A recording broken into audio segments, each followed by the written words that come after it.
अस्सलाम वालेकुम रहमतुल्लाहि व बरकातहू। जनाब भाई दोस्तों की फरमाइश तो माशाल्लाह नागरा पठोरा लिया है तो बड़े दोस्त फरमाइश कर दें कि फौजी भाई नागरा पठोरा लियाओ A+ क्वालिटी वाला।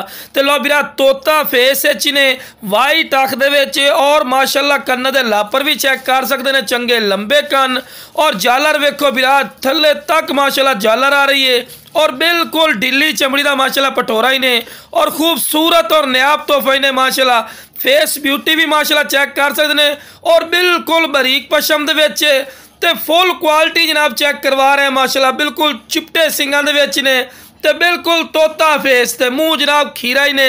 उम्र दसदे भी सिर्फ जनाब 7 महीने, कोई झूठ नहीं बोलना जी 10 महीने का 12 महीना नहीं भाई, 7 महीने उम्र है पई और खूबसूरत माशाल्लाह चीज़ है। चंगी लंबी वेल और लंबी गर्दन दे विच दोम वेखो बिल्कुल तीरली कर सीधी और बिल्कुल बराबर दा थल्ला है तो बिल्कुल बरीक पशम दे विच ते बड़े दोस्त फरमाइश करते हैं कि फौजी भाई ये जो चीज़ क्वालिटी वाली आओ तो जनाब दोस्तों की फरमाइश ते माशाल्लाह क्वालिटी वाली चीज़ लियांदी है।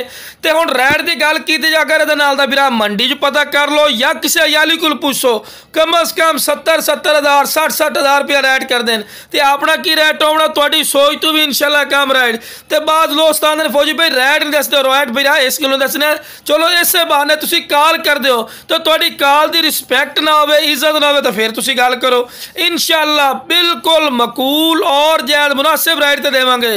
तो उम्र बिरा सिर्फ 7 महीने ने तो लो बिरा टोर फिर के विखा रहे हैं कि तुहानू पता लगे कि सेहतमंद और माशाल्लाह एक्टिव ने और मोटे पौड़ा दे विच। तो जिस बिरा नू चाहिए जनाब स्क्रीन ते